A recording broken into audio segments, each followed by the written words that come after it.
actually 4 years ago, I was wanting to share at a church, but the opportunity never came about. And 4 years later, Christy was able to ask me to come here and speak. So, good things come to those who wait. And even though the time has finally come here, I am very nervous. And the only person I can think of to ask for help with that is God. So I'm just going to do another prayer before we get started. Dear God, thank you so much for this wonderful Sabbath day. No matter what kind of week we had, whether it was a good week or a bad week, it's just nice that you were able to create the Sabbath for us, and we're able to just really reflect and dwell on you, for just being able to be here with like-minded believers. There's old friends and new friends, earthly family here and heavenly family, and I'm just so excited to be able to share my story, or at least a piece of my story with them. But let the words that I say not just be my words, but I pray that they're able to see you through my words. And as they hear part of my story, that they not only see less of me, but more of you. In Jesus' name I pray, amen. So a person's testimony is usually made up of many experiences, and while I only have 30 to 40 minutes to share, I don't think I can share all of my experiences with you. My plan today is to share one experience that actually changed my life for the better. So we'll get started.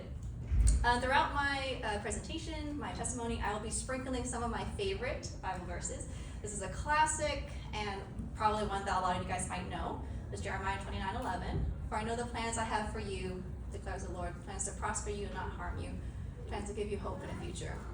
And the experience I'm going to be sharing with you guys is actually something that made this verse more real to me than anything else that had happened in my life up to that point.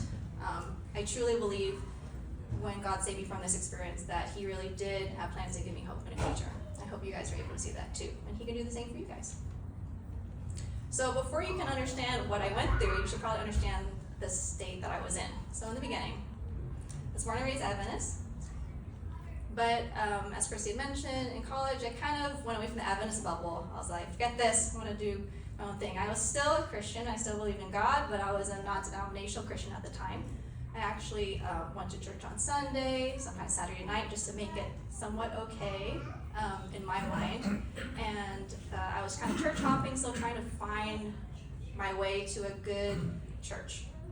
But it was just really hard to find one. And this continued on to after I became a nurse. So I was a new grad ICU nurse at the time that this experience happened, and I was working nights. You can imagine I was kind of zombie-like half the time. And the other half, I tried to maintain a social life, and I thought I was, happy, but I actually wasn't. I was just kind of content, and I think the best way to describe my life at that time was basically I was lost with no clear direction. I had a great relationship with my family, with my friends, with my coworkers, but I just felt like something was missing. And then July 26, 2015 came. So this is where my story begins. So at the time, I was working nights, as I mentioned, and I was in the bathroom, and this might be too much information, but I wasn't able to pee. Weird, I'm like 24 at the time, I shouldn't have urinary retention, something must be wrong. So I tried again, and I was able to pee, but 3 blood clots came out about the size of my pinky. You can kind of see on the hand, I don't know if you can, it's a kind of small image, but 3 blood clots about the size of my pinky came out, which is not normal, just FYI. And so I remember going to talk to my mom about that, and I was like, hey, this is happening, what should I do?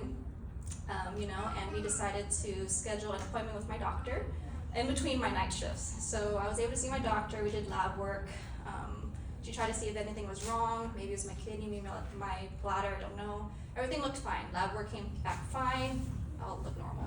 She's like, after you're done with your night shifts, we'll schedule an ultrasound for you. And I was like, all right. So I had a couple more night shifts to go. So July 29, 2015, 3 days later, so when you work night shift, you sleep during the daytime, right? So at noon, I woke up to this intense, 8 out of 10 abdominal pain. I was like, this can't be good. That's extra not good. I started to kind of freak out at that point.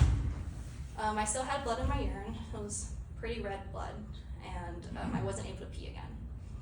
So thankfully, I lived next door to my grandparents, so I had them Uber me to the hospital where my mom was working, and my mom was able to meet me in the emergency room, and at the time, my dad found out the news and he was able to come as well. So there I am, waiting for a room, and I had such intense pain.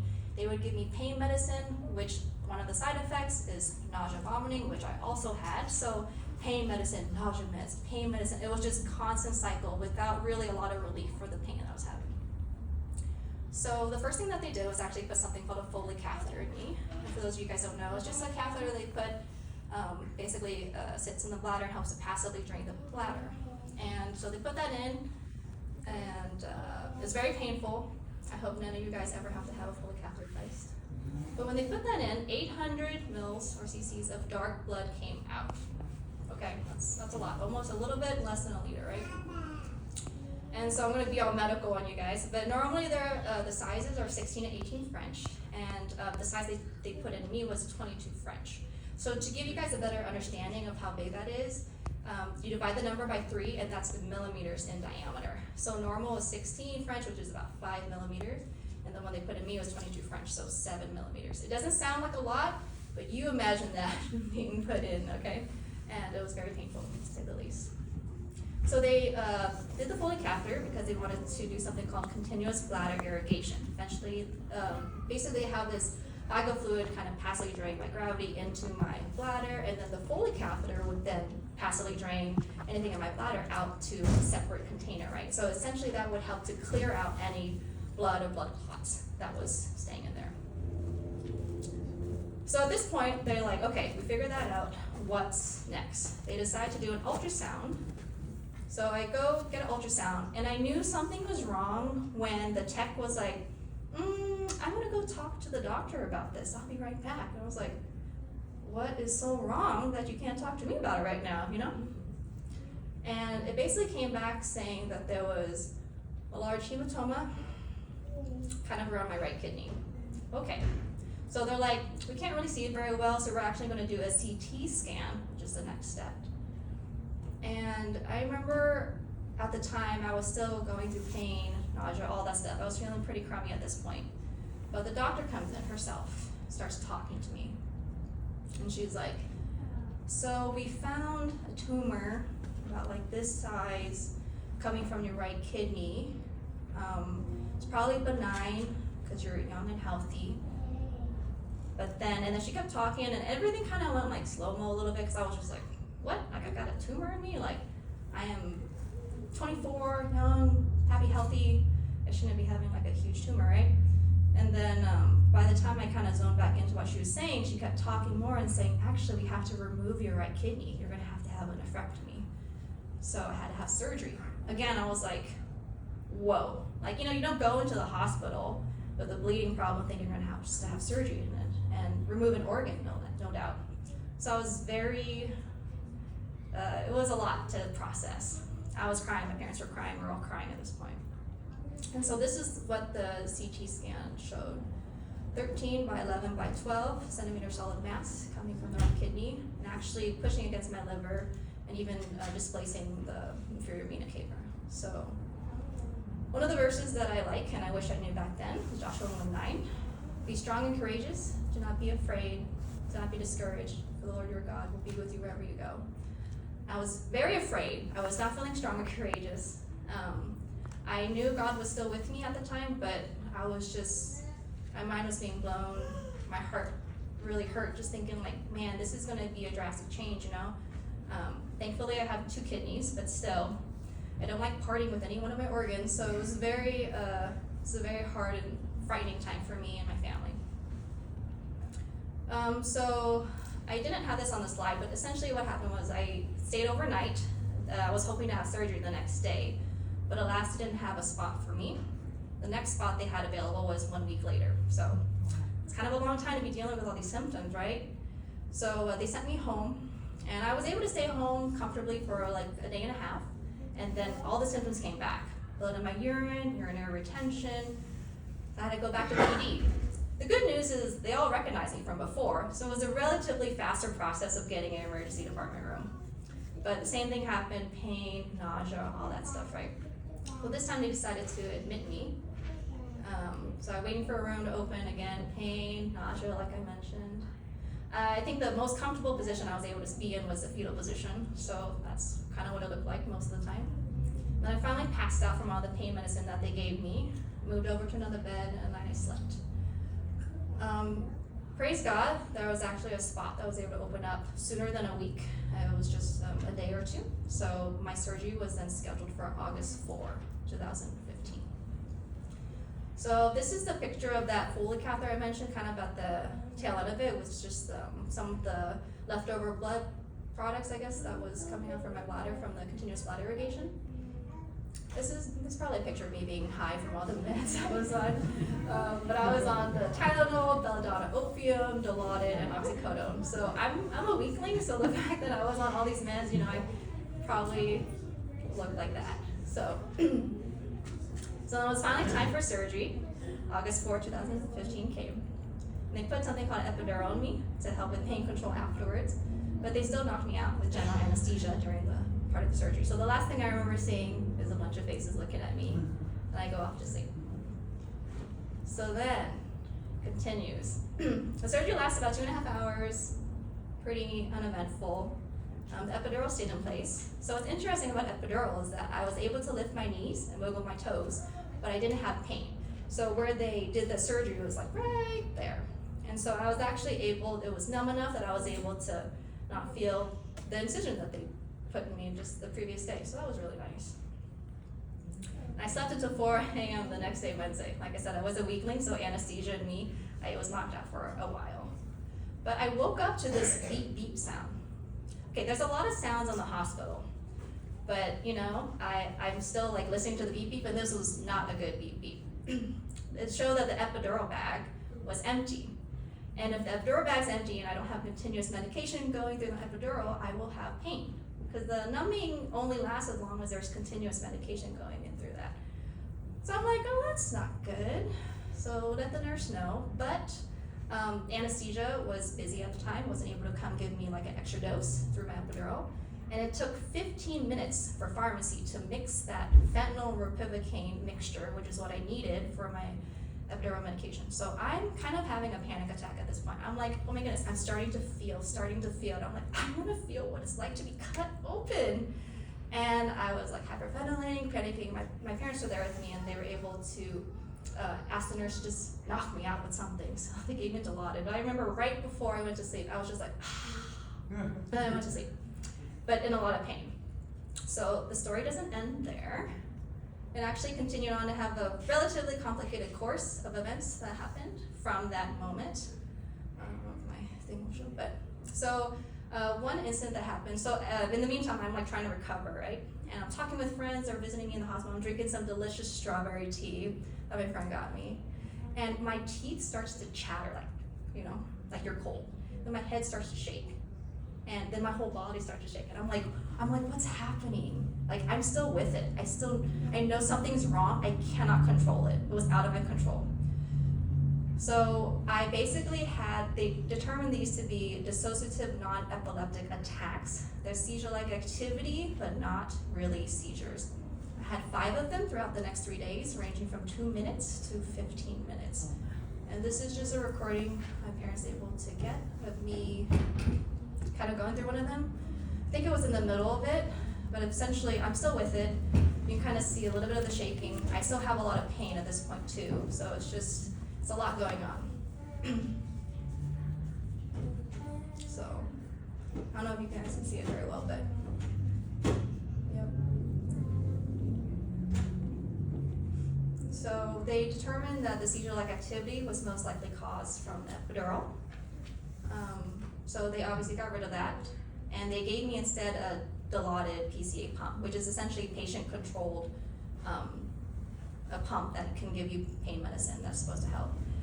But when I started receiving that, I actually had hallucinations from Dilaudid, and they were really happy ones though. If I recall, one of them involved me eating breakfast that was not there. I think my mom was the one actually was like, "What are you doing, Nina?" And I'm like, eating my French toast. I don't know what it was.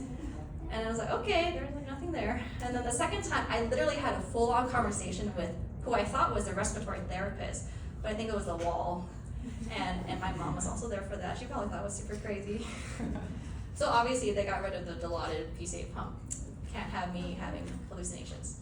So Because I was having those seizure-like activity for 3 days, the doctor wasn't able to come talk to me about how the surgery went until Friday, 3 days later. And so they did a pathology report from that tumor that they removed from me, and that's when I found out that it was actually cancer, chromophobia renal cell carcinoma. It's rare, it's only 5% of kidney cancers, but I was lucky enough to get it. And it's, normally it's actually older people who get it, but me being 24, it was really, really rare for me to have it. So that was kind of another shock, you know. I have a couple pictures here. There's another picture of me being high, and then one that I was just kind of recovering in the hospital. So the next image I will be showing is actually of the cancer itself. So if you guys are squeamish, you don't like, there's some blood there, if you don't like, you know, medical stuff, avert your eyes, okay? Just fair warning, avert your eyes. Thankfully the screen's a little bit smaller maybe, so. But this is the cancer. So there's a 6-inch ruler there, and you see the tumor is in the middle, and my kidney is actually at the bottom. It was 5 pounds. I don't recommend this as a weight loss idea, but I did immediately lose 5 pounds and they removed that. And praise God, it was actually really contained and encapsulated, as you can kind of see. If that thing burst or ruptured at any time before the surgery, I would not be here talking to you guys right now. There's no way. That thing is full of cancer cells. So I, as a joke, I named it Edna, because it's like I gave birth to something. But anyhow, there's that. So the rest of the pictures that I have, essentially just me recovering. I'm able to finally walk, I'm able to get home. And that's what my incision looked like. That's purple glue that helps to like seal it.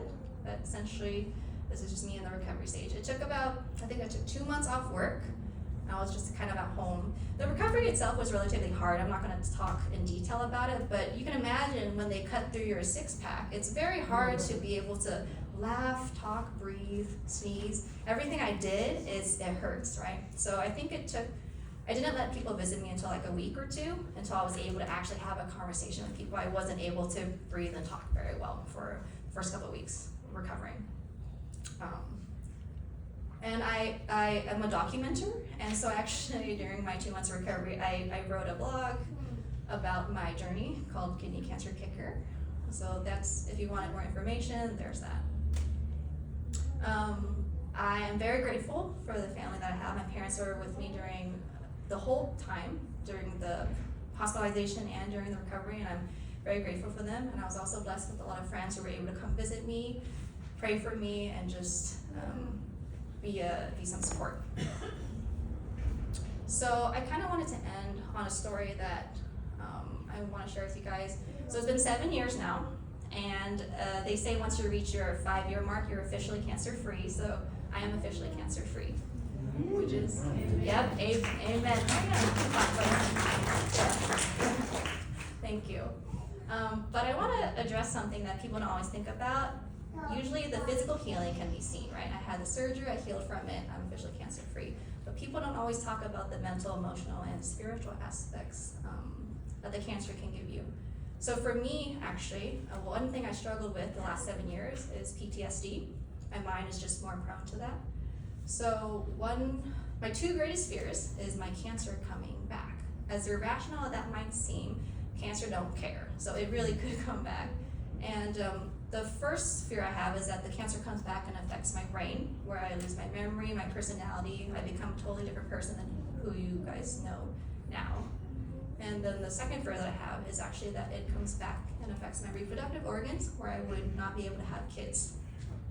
While I don't want to have kids immediately right now, I would like to have kids in the future, and to be robbed of that would have really broken my spirit. So I would have these nightmares constantly, right? And at the time that I was working night shift, I used melatonin to help me sleep during the daytime. And I discovered by using that melatonin actually allows me not to dream. So I would continually dose myself melatonin, I guess, the last 7 years, to be able to fight this fear of the nightmares coming back. But the nightmares will still slip through occasionally, you know, and they would come back. And they're very vivid, to the point where as I'm sleeping and dreaming it, I would wake up and I would have the tears in my face, you know. And you can think of any scenario, I probably dreamed it. Any scenario in which I found out that the cancer came back, whether at work, at school, at home, you name it, I probably dreamed it. It was very hard. It's been 7 years. But this year, I actually was able to spend more time with God. He kind of, I guess, gave me a spark in my heart to want to learn the Bible more, study the Word more, and just be more intentional about spending time with Him. And in that quality time, I think that's really allowed me to see more of His love, and especially His love for me. And I'm going to share a nightmare that I had that was between June and July, so just like 3 months ago. It was very vivid, and I'm just going to share it. So I was driving to my Thursday night Bible study group at 7, and I get a phone call from my doctor. Don't know why my doctor would call me at 7 at night, but again, this is my nightmare, so just roll with me. My doctor calls and tells me, you have cancer again, and it's affecting your reproductive organs. You have to have a hysterectomy. You won't be able to have kids. I'm like, oh, so all the emotional stuff continues to happen, right? I'm crying. I stumbled out of the car. I'm like, I can't go to Bible study like this. So then I start going for a walk. I don't make it very far because it's hard to walk when you can't see much when you're crying. And I stumble to the curb, and there I am sitting underneath the street lamp, just crying, my heart breaking. I can't have kids. My parents can't be grandparents. I can't offer my husband, my future husband, the chance to have kids. Like, my heart is breaking. And normally, when I have a nightmare like this, I immediately wake up. But for some reason, the nightmare kept going. And as it kept going, I'm crying more. But this time it was different. This time I remember looking up and saying, not my will, but your will be done. Essentially giving up the fact that I believe God has my best interests in mind, and I surrender my fear to you. And that was actually the last nightmare I've had since. So it had been 3 months. I haven't had to take melatonin for it. I've been sleeping much better. And I think because I subconsciously gave that up to God and surrendered it to Him, He healed me from it. And you know it's bad on my part? I didn't think to ask or pray for healing for my PTSD during the whole 7 years. I just thought it was something I was going to have to deal with, for the rest of my life. I thought it was something that it just came with the cancer territory. But God still healed me from it, and I'm very grateful. It's hard to describe the burden that was lifted, and I can sleep in peace now. So sometimes we ask why we weren't healed right away. I could focus on the fact that 7 years ago, God, why didn't you heal me from this PTSD immediately when I was recovering from my cancer? That's not cool. 7 years is a long time to be struggling with this.